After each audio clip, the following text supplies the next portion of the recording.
केसरी और MS Dhoni, the untold story जैसे फिल्मों में काम करने वाले एक्टर संदीप नाहर ने आत्महत्या कर ली है। वहीं मुंबई पुलिस ने मामला दर्ज कर लिया और जांच कर रही है। दरअसल बता दें, संदीप ने आत्महत्या करने से पहले उन्होंने फेसबुक पर वीडियो के जरिए आत्महत्या करने की बात कही थी। उन्होंने कहा था, मैं आत्महत्या करने जा रहा हूं। इसके साथ ही संदीप ने वजह पर्सनल और प्रोफेशनल बताया था। बता दें, संदीप ने करीब 8 मिनट का वीडियो बनाया और इसमें उन्होंने क्या कहा, आप खुद सुनिए। हेलो, नमस्कार, मैं हूँ संदीप नाहर। आप लोगों ने मुझे कई फिल्मों में देखा होगा। MS धोनी का अनटोल्ड स्टोरी फिल्म के अंदर, जिसमें मैंने छोटे भैया किरदार निभाया था। और आज ये वीडियो बनाने का एक मेरा मकसद ये है, वैसे तो आपको सुन के बड़ा अजीब लगेगा कि मैं कैसी बातें कर रहा हूँ, बट लाइफ स्मूथ नहीं चल रही। लाइफ में काफ़ी सारी प्रॉब्लम्स हैं जो मैं मानता हूँ, लेकिन मैं आज मेंटली थोड़ा स्टेबल नहीं हूँ। स्टेबल इसलिए नहीं हूँ क्योंकि मेरी वाइफ कंचन शर्मा, वो क्या रहा है, 1.5-2 साल से एक ट्रोमा से मैं निकल रहा हूँ और मैं उसको फेस भी कर रहा हूँ और उसको समझा के थक चुका हूँ काफ़ी चीज़ों को। वो एक ही पास्ट की बातें, एक ही बातें रिपीट करना, रोज लड़ना, 365 दिन में से मैं कह रहा हूँ 200 बार सुसाइड की बातें करना, मर जाऊंगी तुझे फंसा दूंगी, तेरा करियर स्पॉइल कर दूंगी, तेरे खानदान को फंसा दूंगी। तो ये सुन के मैं बहुत ही इरिटेट हो चुका हूँ। मैं उसको हर बात पॉइंट पे समझाता हूँ, कंचन देखो ये बात ऐसे नहीं ऐसे है, ऐसे नहीं ऐसे है, इस चीज़ को समझो। वो मेरी फैमिली गालियाँ देती है, मेरी माँ से उतनी नफरत करती है, मेरे हर परिवार वाले को। आजकल ऐसा टाइम आया कि मैं उनका फ़ोन नहीं उठा पाता इसके सामने, और बहुत सारी चीज़ें हैं, बहुत सारी चीज़ें ख़राब हो चुकी हैं।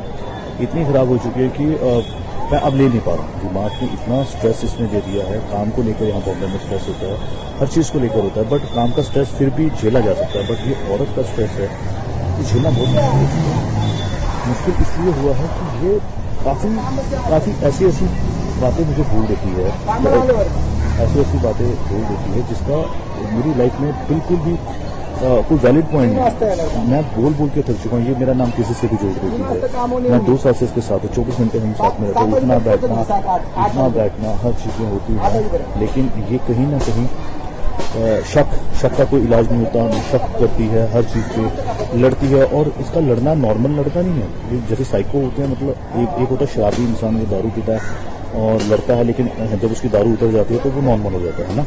नॉर्मली ऐसा होता है, उसको गिल्टी फील भी होती है, उसको अपनी गलतियों का एहसास भी होता है। बट इसके केस में ऐसा है, अगर ये लड़ती है, उसको कोई बात बुरी लगती है तो वो उसके दिमाग में बैठ जाती है। बैठ इतने गंदे तरीके से जाती है, उसको निकालना बहुत मुश्किल होता है। ये कितनी रातें खराब कर देती है। इवन अभी जैन की बात है, जैन में ये घर से भाग गई थी, मैं रात को उसको ढूंढने गया था।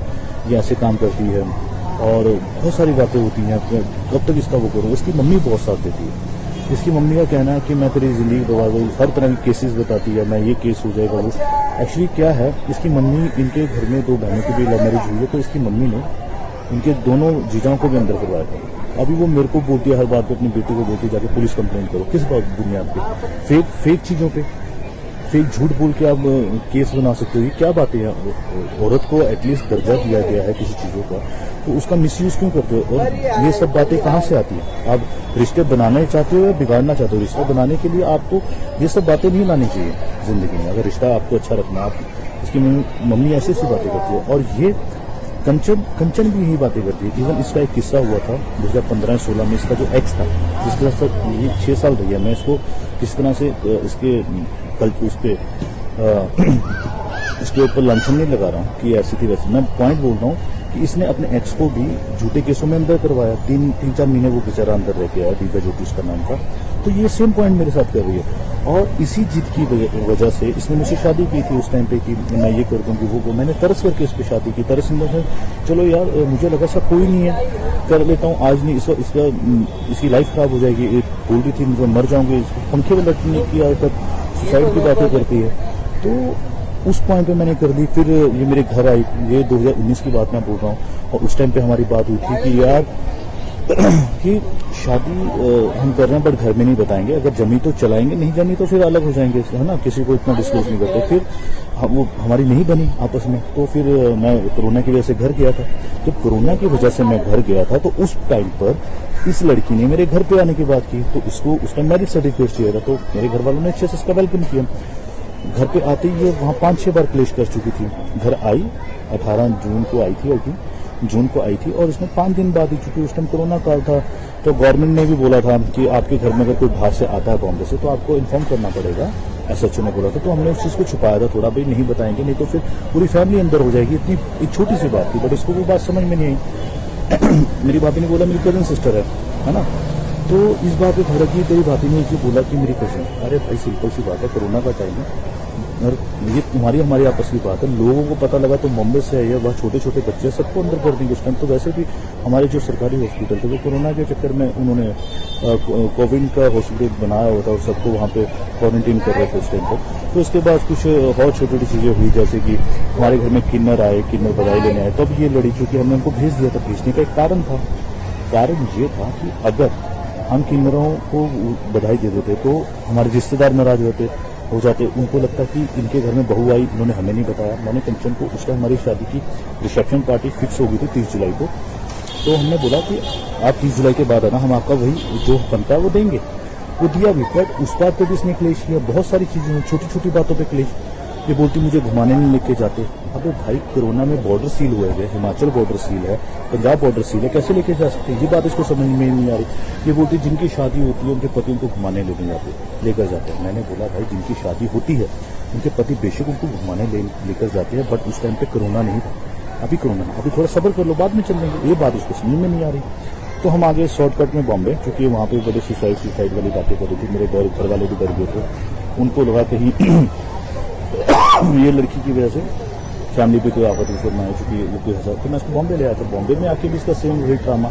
सर्टिफिकेट शादी का मिल गया, फिर भी इसको सेटिस्फेक्शन नहीं हो रही है, एक सिक्योरिटी नहीं मिल नहीं रही है, और हर जगह से मुझे टॉर्चर कर रही है। बस मैं एक बात बोलना चाहता हूँ इस वीडियो के माध्यम से, अगर मैं कोई गलत स्टेप उठाता हूँ लाइफ में क्या मेरा आपको मेंटल पीस थोड़ा सही नहीं रहा, क्योंकि मैं रोज झगड़े नहीं ले सकता। सुबह उठो झगड़ा सेम बात पे, जिस पर 1000 बार पहले बात हो चुकी है, लड़ाई हो चुकी है, उस पर फिर अगेन सुबह उठो, दोपहर को झगड़ा, रात को झगड़ के सो।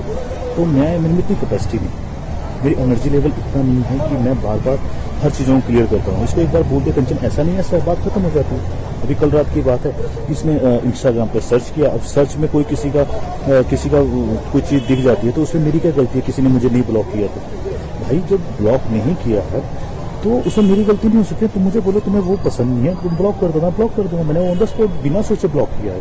और ये कोई छोटी छोटी बात है। हम स्कूल के बच्चों वाली, मैं इसको बोलता हूँ कंचा, स्कूल के बच्चे भी ऐसे नहीं लड़ते होंगे जैसे तुम मेरे साथ कर रही हो। तो ये कोई वैलिड प्रूफ नहीं, वैलिड बात नहीं है। आप वो बात बोलो।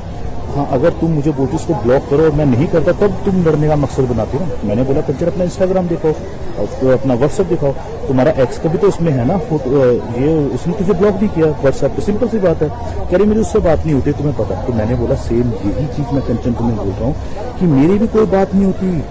तो सुना आपने संदीप की आत्महत्या से पहले वीडियो में संदीप ने क्या कुछ कहा, यानी कि संदीप ने आत्महत्या का मुख्य कारण अपनी पत्नी की लड़ाई को बताया।